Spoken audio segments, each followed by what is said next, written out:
welcome to another exciting edition of Big Talk on Global Television, a program where we highlight political issues in Nigeria as we strive to have a nation that we'll all be proud of, right? Country is doing well, but we can actually do better. That's what we do on the program, highlight different opinions about our country building, about growing the country, and making sure that Nigeria is what it should be. My name is Wong Osorio. Welcome to the show. Well, let's go for a short break, and when we return, we'll get straight into our conversation for tonight. We'll be looking at a political party, talking about what are actually the ideology. What is the ideology of this political party, and how can Nigerians participate, even as we highlight, and we'll also, look at how this can actually help Nigeria move forward. After this break.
Welcome back. This is a program where we highlight political issues in Nigeria as we hope to make this country a better country.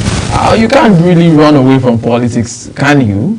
Those are some of the questions that people actually throw out. Tonight on the show, we have joining us a chieftain of the Young Progressive Party, YPP, a party that prides itself as a party of the youth, for the youth, and have a lot of young people in that particular party. That's what they say. And he's going to be telling us about the ideologies and missions of the party as we head towards the 2027 general election. We have joining us in our Abuja studio, Mr. Egbeola. I actually had to beg if I mispronounce the name, Wale Martins, who is the National Publicity Secretary of the YPP and also the National Organizing Secretary of the Inter-Party Advisory Council, IPAC, joining us in our Abuja studio.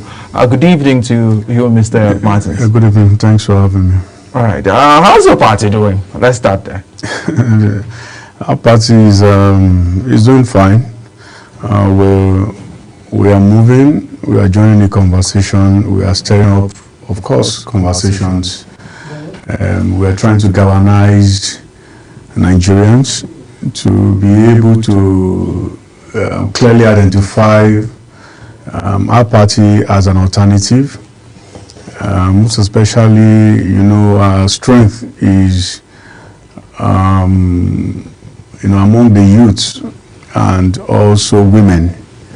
And I can tell you that by the special grace of God, come 2027, we'll be up and doing and ready to battle in terms of taking up the political space. All right.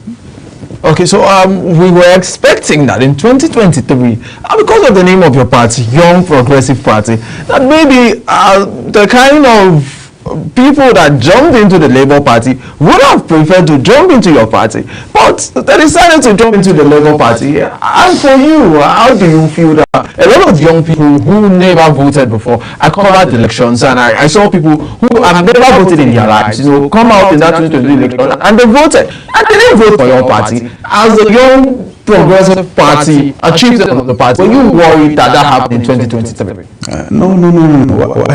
Why should I be worried? I think it's a systemic thing. The political environment is still evolving. Nigeria's democracy is still evolving. And I think these are some of the teething challenges. How long it's going to take us, I know we are getting to that point where we'll come to realization that there's a need to be able to try and avoid this temptation of joining a bandwagon. Because this same set of people that probably Nigerians tend to really rally around are the same people who are responsible for our past. And I think those who are responsible for our past should not be part of building a future that we desire. Now, what am I trying to say? Yes, 2023, yes, people were really tired. They were looking for alternative. But you also agree with me that we have not matured as a democracy to that point where people identify with political parties on the basis of ideology and conviction. And I say this because Nigeria is a place that the political environment revolves around individuals. And we're here to really detach ourselves from, identifying with a political party, getting involved and building a political party. So what happened, which is, I think people have actually learned, and I do not expect the same thing that happened in 2023 to happen in 2027. You rightly said, of course, when you look at the population of Nigeria, we have a lot of youthful population, and people would have thought naturally that they would have gravitated towards the Young Progressive Party as a party. But you see, our kind of election is still built around personalities. And that was why what you saw actually happened, and people felt, going with the candidate of the Labour Party would be a better alternative, and we actually share a different opinion. We feel we want something different, something that is bold, something that is new. It's not something that we are used to in the past, and that is why, if you trace our trajectory right from 2019, we produced somebody that we felt was a new breed in the system, in the person of Professor Kingsley Moghalu as our presidential candidate. We also did not depart from our conviction that we do not want those who have actually destroyed this country to be part of the rebuilding process. And that was why, even in 2023, Prince Malik Ado Ibrahim was also our presidential candidate. It's a pattern, and we are consistent with that pattern, that it needs to be those who have not been corrupted by the system, and somebody that is. So those are the kind of people that we feel Nigerians should rally around to support. You see, until we get to that point where we see new breed of leaders without greed, I think it will just be the same thing. You can't continue to do things the same way and expect a different result. You just talked about something I'd like to take you on. You talked about Professor, very respectful Kingsley Moghalu, and you talked about Malik Ado, the character that they've had. But can you really disassociate these people from the Nigerian community? Kingsley Moghalu was a director in the Central Bank of Nigeria. And we know Malik Ado does business in Nigeria, and he has done quite a lot for himself in Nigeria. Well, let's look at the sentiment or the allegations against your party that money bags are coming to your party and are able to get the presidential ticket of your party. Is that a pattern that we're seeing? Because you mentioned people, were they influenced because of their reputation? Somebody could just come into your party, and not people who have actually stayed true to be ingrained by the ideologies of your party.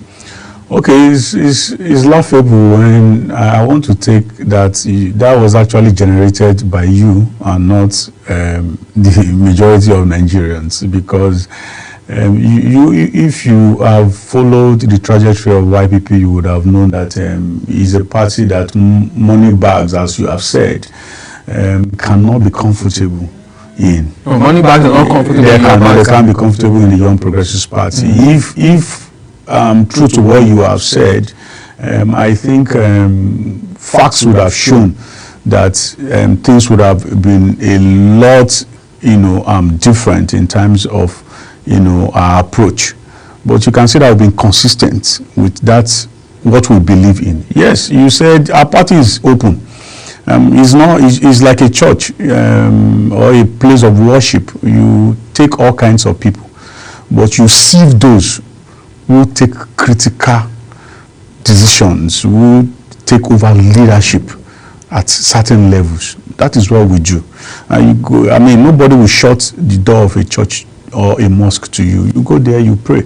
But when it gets to, undertaking activities, they sieve and they know the kind of people that they entrust with such responsibility. And that is just the way it is with the Young Progressives Party. That we have people who came to the party did not mean that they did not pass through. They were subjected to the internal leadership recruitment, very strict one, mechanism that we've got in the YPP. And that is why you can see with the caliber and pedigree of kind of presidential candidates we throw up, and even at all levels beyond the presidential candidacy. So our party is not a party of money bags. Otherwise, is a party that by now, if it was what you're thinking, it would have been destroyed, and it would have been a controversial political party. You can Google, and in terms of check LD political parties in Nigeria. And when I mean healthy, I'm talking about parties that have been very consistent, parties that are less prone to all kinds of controversies here and there, leadership taking each other to court. No, people will argue that in fighting. Because your party is not that large, that's why there are no controversy. That the larger the party becomes, the larger the influx of people, and you are prone to have controversy. There are parties that are not as big as hers, and there are a lot of them. I will not come here and start mentioning them. You can do your research and you will see that they are having control from one issue to another. And that is just to tell you that beyond this whole belief that you need that is because the party is not as big in our own opinion the way it's not as big as some conventional political parties. That is why we've not had issues. No. Right. So let's interrogate. You've mentioned that your party is not for money bags, and we really hope that it's that, because in the Nigerian political system, it seems that those who have money carry the day. But you've said that very clearly. And let's talk about the ideologies of your party. There's this statement going on that the Nigerian political system lack ideology. We see some political parties, people will get elected on the platform, when they get to the House of Representatives or the Senate, and the next thing they do, they decamp to maybe the ruling party or to parties they feel are stronger and I can give them a voice. The issue of ideology. What is the ideology of the YPP, and what does the YPP stand for? Yes, the YPP is a party that is built around the ideology of social democratic principle. In our operation, and that clearly guided our vision, which is to build an egalitarian society that is anchored on the Nigerian citizens as a prime resource. And in this, we expect that,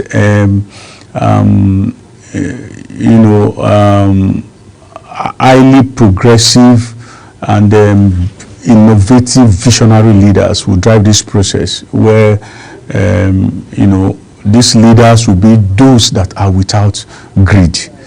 We've seen that our problem has been more of leadership. And if you watch, and that's why you see us, I continue to state it, that we are very careful in the kind of leaders we want to produce for Nigerians. Leadership, a nation rises and falls with the kind of leadership that they have. We've seen it, throughout, different nations. That look at any nation today that you feel they are progressing. You can always trace it to the kind of leadership that they are either having or they had in the past.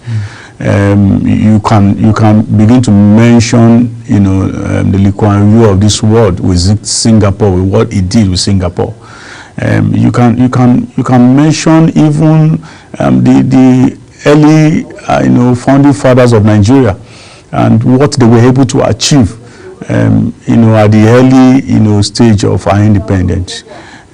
You look at a country like South Africa, even after the apartheid, and how somebody who was incarcerated for 27 years deemed it fit to be able to lead a kind of reconciliation, one of the largest that has never been seen in the world. And so every nation rises or falls with the kind of leadership they have, and that is why we feel that leadership is sacrosanct if we must get it right as a nation. Look at the current situation in the country. It's been the issue of leadership. Over the years, with what Nigeria has been going through, you agree with me that it's as if every preceding year seems to be better, and with the way it is, until we get leadership right, Nigeria may not really get it right, and that is why it's incumbent upon us that we raise visionary leaders without greed. Transformational leadership, right? So this is what we project to be able to take us to that point where we want as a nation. Yeah, there are questions about your party putting out the message of your party. Some people say that for some political parties they are not doing enough. In fact, they've been on social media, a lot of Nigerians complain that opposition political parties have not really held the ruling party to account or the things that they are doing. Would you say that your party has really been consistent in the messaging of holding the ruling party to account on a lot of issues? Because you just talked about social issues. There are a lot of social issues that maybe Nigerians expected that by now your party would be at the forefront, driving this movement for social change. Yeah, thank you very much. I think, you see, I said something before now. I said we have a systemic challenge. Is beyond what we just look at as if it's easy. You see, oppositions, as far as I'm concerned, do not have a level playing ground at all to be able to operate. I mean, in Nigeria, and I'll tell you, and I'll give you an example, and I think that is why, if we must address this, we have to go back to our constitution to ensure that there are some things that are amended in our constitution. For a country that is developing, it still lack that democratic maturity or political maturity, if you will, to be able to say, okay, you want to leave opposition at the whims and caprices of the ruling party. There must be this protection that is given to oppositions to thrive in the kind of system that we have. Now, what am I trying to say in essence is that, you see, coming out to give vibrant opposition is capital intensive. And, for a political party like ours, what we do is from our, own sacrifice that you see members trying to, put in financially to be able to support the movement, and that is why you will look at it in such a way that at the scale that you expect that we will provide opposition, we are not seeing it. It's not as if we are not giving policy alternatives. We give policy alternatives. We call out the government for things that we feel they are not doing rightly. We tend to give them alternative on how it can be done better, on what the YPP itself would have done if we're in position. But as I've said, it's a systemic issue that needs to be addressed. Now, look at it this way. In a country where there are no clear-cut, transparent way of fighting corruption, where those who assume political office use state resources to fund political activities. Now, that will be at the detriment of political parties. But those are allegations. We don't have that. What do you call facts? What do you call facts? Those are allegations that they are open. I mean, you say, as far as I'm concerned, when you see a situation where the private jet is being used for running, governorship election, for instance. For instance, that in itself is tilting state resources in favor of the ruling government. No, that is not even an issue. Yeah. The issue is corruption as it stands, and if you are to go by even what is it called, the indices that is on ground in measuring corruption, you see that we've not fared better in terms of the ranking of Transparency International, in terms of the corruption ranking of Nigeria. So that in itself, even though you are saying, okay, it's still in the realm of allegation, if at all anything is being done, Nigeria ought to have improved. Right, so that takes me to the next question. I'd just like to say this now, that you've raised a very crucial point. But it still takes me to the place of, as an opposition party, if we have allegations, we have infractions of political leaders who are not in power, is it not also the place of a political party to call for some sort of transparency, some sort of accountability, and maybe even take these issues to court, right, and fight it for the people that they hope to represent. But I'd like to ask this question now, as a follow-up. Let's talk about the place of funding and our political system, and even as you look towards 2027, and you've talked about how consistent you've been, but funding can be a challenge, and I think that's one of the things you've highlighted. So what are the plans you have towards funding whoever emerges as a political candidate of your party in 2027, so that the messaging of your party will get to those who need to have the messaging, and maybe Nigerians will give your party a chance? And that is where we've done things differently. Sometimes, maybe probably, we could say that maybe we're a little bit naive to trust that Nigerians will just have a change of mind and get to understand that at least there's something that is uniting them in terms of their kind of suffering they've gone through, and be able to rally around a credible candidate for election. In 2027, we did a kind of crowdfunding for the presidential, 2019, for the presidential candidates.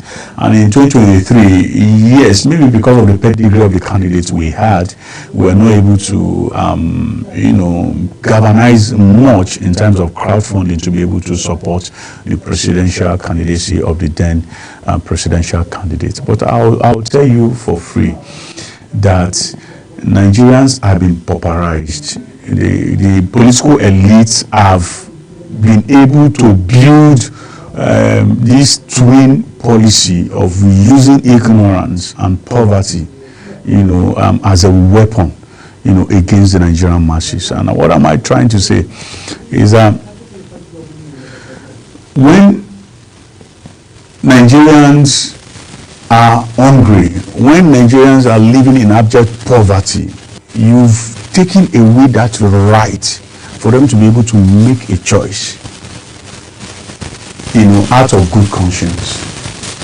Because the political class have succeeded in ensuring that because of the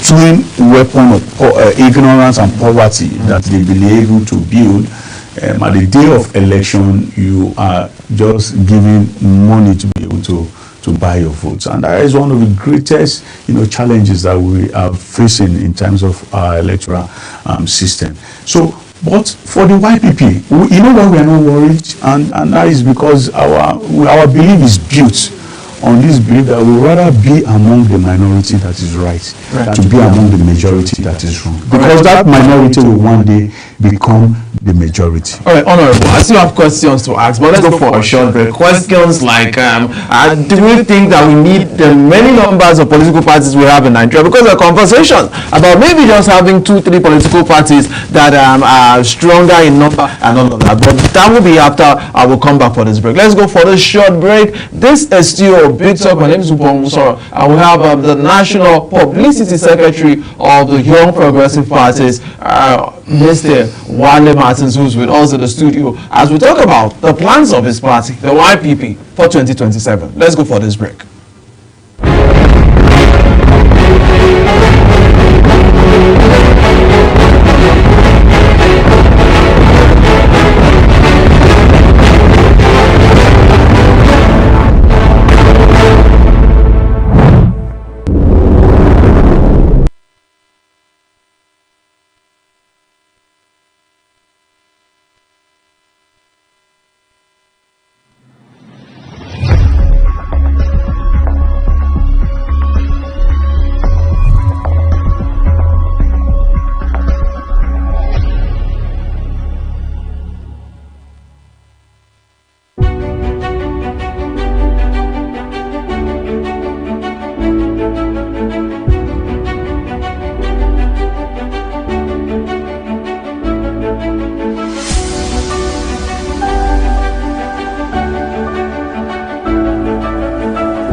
Welcome back. This is still Big Talk on Global Television. My name is Ubong Usora, a program where we highlight political issues. Tonight, we'll look at the YPP, the Young Progressive Party, and the strategies for the party towards 2027. And we'll have the National Publicity Secretary of the party, Mr. Wale Martins, who is live with us in our studio in Abuja. But before we get back to our conversation, let's look at some trending political issues that we have tonight on national dailies as we actually bring them to you tonight. The first story. Atiku once again cracked down on opposition, slams police summoned for El-Rufai. So former Vice President and presidential candidate of the People's Democratic Party in the 2023 general elections, Atiku Abubakar, has described the summons of former Kaduna State Governor, Madam Nazir El-Rufai, leaders of the African Democratic Congress, and the attack on former Attorney General Abubakar Malami as the disruption of the Katsina Elders Forum security meeting as a coordinated and dangerous assault on dissenting voices. Coming from former Vice President Atiku Abubakar. We take another story now. South won't support Jonathan if he contests Egeadon. So Deputy National Chairman of the All Progressive Congress, South Chief Victor Egeadon, has said former President Goodluck Jonathan is free to join the presidential race, but stated he will not have the support of the South geopolitical zone. Right. Maybe Gadon is now speaking for the South geopolitical zone. All those are actually for you to decide. We'll take another story. INEC approves ward level voter registration in FCT, suspends online option. So the Independent National Electoral Commission has announced the major development in voter registration within the Federal Capital Territory. So you can now get to INEC centers and actually register as online registration has been suspended. Yesterday, I brought you data about how many persons has registered. More than 1 million Nigerians have actually registered already to get their permanent voter card. That's their PVCs, right? So if you've not registered, it's time you could get to INEC and register, because without your voter card, you can't participate in the electioneering process. We'll take another story. Jonathan blames betrayal for 2015 electoral loss. Our former President Goodluck Jonathan has linked his electoral loss in 2015 to betrayal within his political circle. As news around Goodluck Jonathan coming back to run for presidency in 2027 begins to gain some traction, we saw the former president say yesterday that his electoral loss in 2015 was linked to betrayal of some of the politicians that he had in his circle. But he didn't mention names. Maybe we're expecting names, but no names were called. And just maybe close to 2025, 2027, I beg your pardon, you may have some names. We'll take another story. Ndume urges Tinubu to prioritize Northeast projects in supplementary budget. So our former Senate leader Ali Ndume, who has been very vocal today, called on President Bola Tinubu to initiate a special priority project in the Northeast in the 2025 supplementary budget. We get now to the studio. Let's continue our conversation. We just had to bring you some of the trending political issues, but let's get back to our conversation for tonight. We're looking at YPP 2027 roadmap, strategies and competitive advantage, and we have with us in the house the National Organizing Secretary of the Inter-Party Advisory Council, IPAC, in the person of Wale Martins, who's also the National Publicity Secretary of the YPP. I asked you when we started, how's your party doing? And you said your party is doing fine. But there are conversations about a political party. Let me even start with asking this question. That we have a lot of political parties in Nigeria, although at the last count, INEC deregistered some. And INEC also gave us a list of parties waiting to be registered, more than 100 political parties waiting in the pipeline to actually get registration. Do you think we have a lot of political parties? People are saying, some persons are saying, let's just have 4 political parties that are very strong and vibrant, and not just have political parties that at the end of an election may not be able to produce any elective office holder? You see, our problem, from this part of the world is that we make laws to have strong men rather than strong institutions, rather than to build institutions and have strong institutions. But our laws is tilted towards building strong men, and that is being the problem also with our polity, where rather than build institutions, we end up just building individuals. And I always tell those who do this and those who are the helms of affair right now that, look, you're there now. In some few years' time, you will not be there. Now, the laws you put in place, will they be potent enough to protect you when you're no longer in power?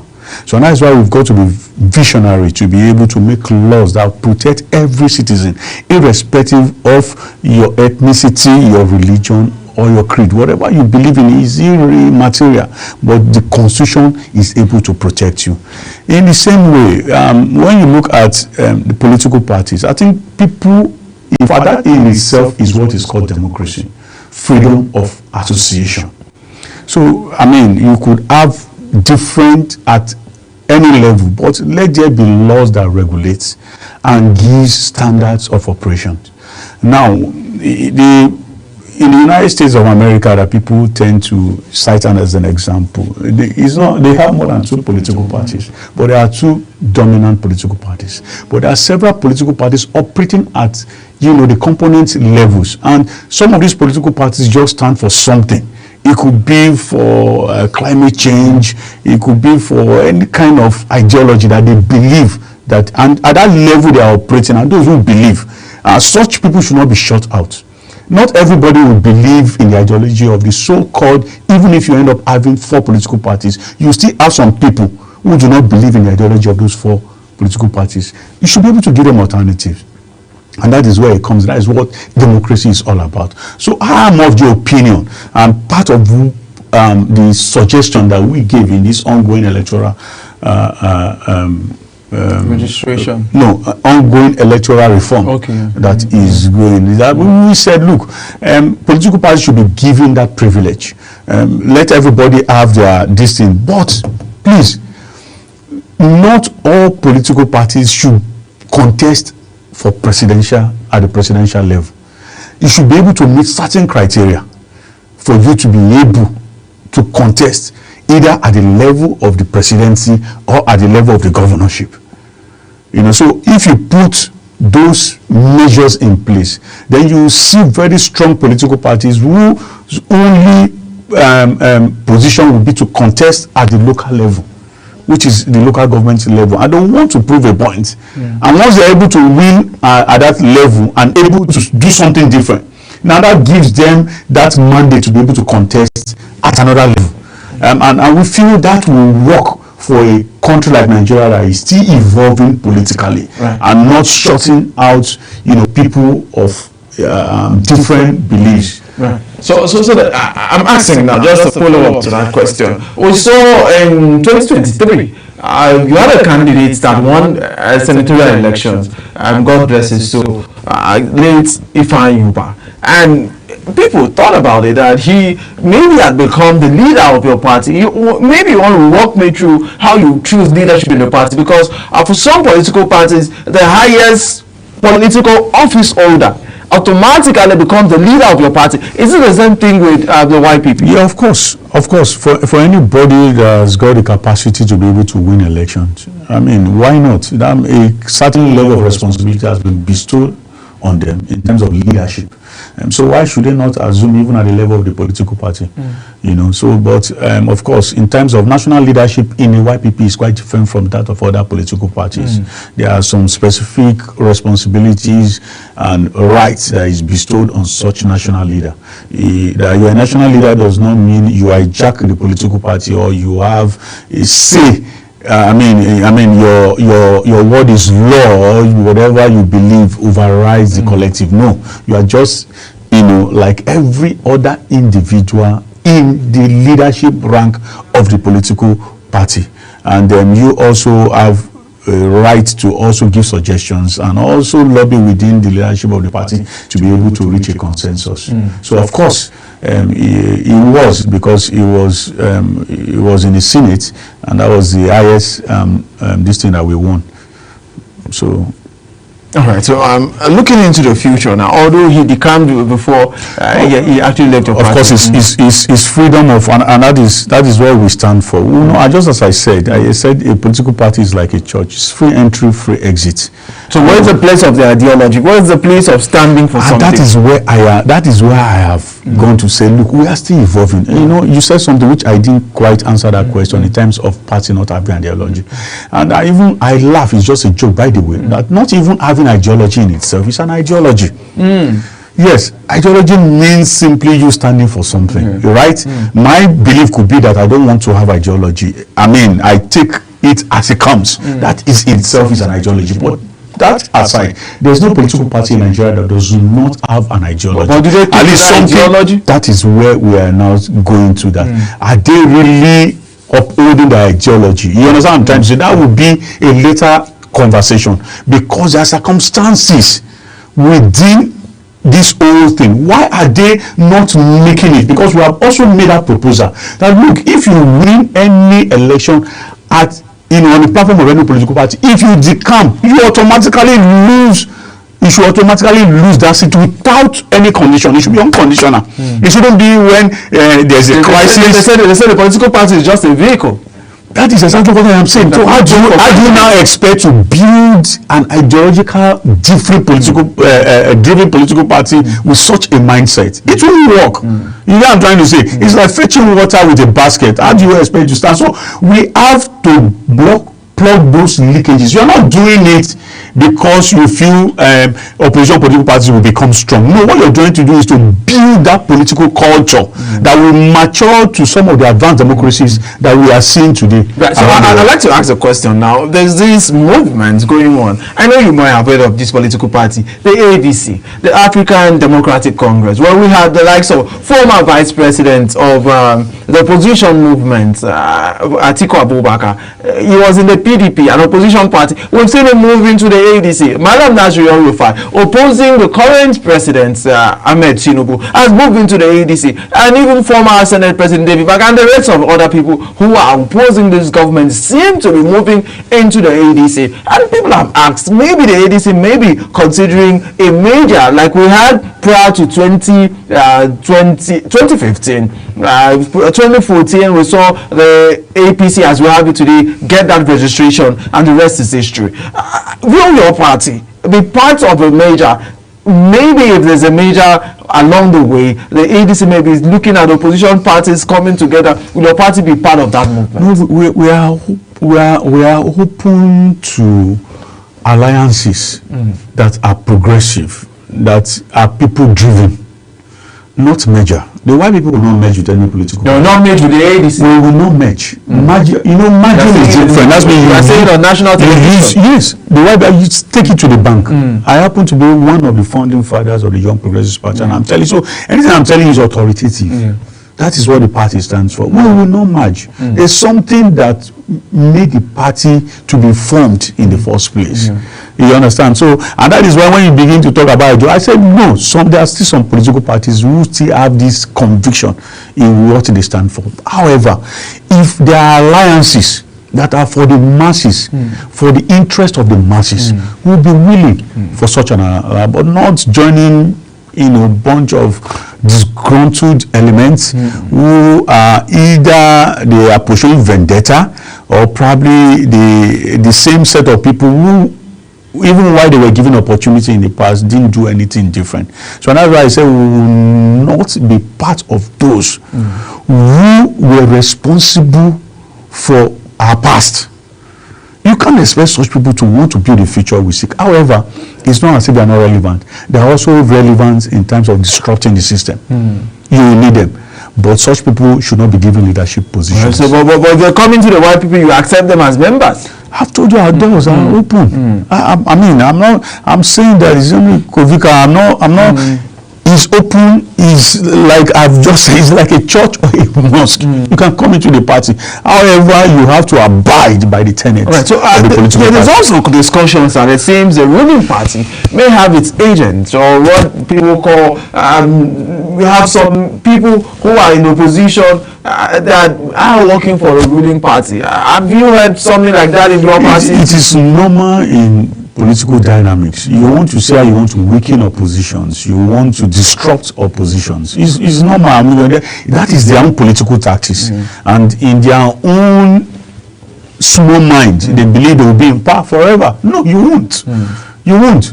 And so I think there are people, but that is why every political party should have a level of how would I call it, of defense in terms of sieving those that when they come to your political party, they have access to some certain level of information within your political ranks. And that's why you have caucuses in political party. Right. So as we try to round up the program now, I see I have a lot of questions, but let me ask now, what is the membership strength of the YPP? And have you done a membership revalidation exercise to actually know those who are your members at this point in time? Our membership drive as at the last time, is well about 3 million plus, and is an ongoing. It's not something. There has never been a time where we say every day in itself by the things we do, by actions,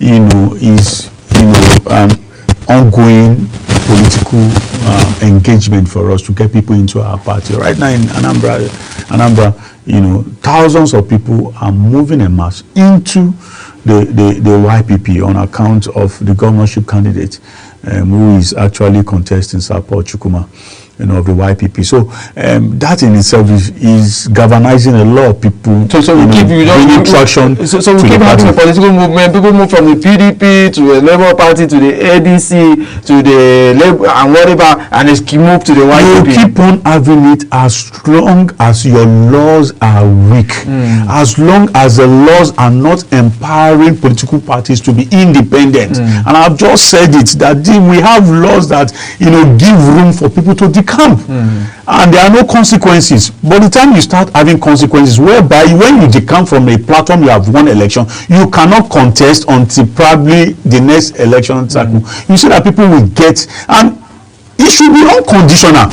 If as a governor or as a president you decamp, you lose that seat. There shouldn't be any condition to it. It means the party, the platform drove on a particular ideology that took you to that position, right? Then anything that makes you to now leave that party means something has changed. So that party must not derail. The people voted for that party. So it is incumbent on the party to bring a replacement, to continue with the ideology of the party. Until we get to that stage, people will keep on these shenanigans you are seeing, this political prostitution and political shenanigans going all around. We continue. So in 2027, are you seeing yourself winning the general election? Is that something you are seeing? No, I want to tell you that the general political dynamics, as I've said, can change anytime. Anything can happen. The labor you're talking about was all as a result of single individual in the person of Peter. That's contested by the Labour Party executive. Everybody, even you as a presenter, you know our problem is we don't like accepting the truth. But you see the beauty about truth. You see the beauty about truth is that truth is in itself is like fact. It is sacred. So Nigerians should be expecting to see the YPP very active as we go into the YPP has always been active. You cannot name 6 top political parties in Nigeria today without mentioning the YPP. We've been consistent. We've been active. But probably maybe at the scale you are expecting, it's not there because of the political culture in this part of the world. So we expect more from the YPP. Definitely. Maybe we end on that note. No, thank you very much. Thank you so much for coming to speak to us tonight on the program. We really had a good time speaking to you. We spoke with the National Publicity Secretary of the YPP on the topic YPP 2027 Roadmap Strategies and Competitive Advantage. Thank you so much, Mr. Wale Martins, for coming to our studio. And he's also the National Organizing Secretary of the Inter-Party Advisory Council, yes. IPAC. That is the umbrella body of all registered political parties. But there are questions about IPAC, but let's keep it for another time. I hope to have this discussion another time. We have to leave the studio now. My name is Ubonguso in Abuja, and I'm saying Nigeria is the only country we have to. Maybe you have more than, you are citizens of more than one country, but for Nigeria, we have to make sure Nigeria works for all of us, and that's the package for tonight. Good night.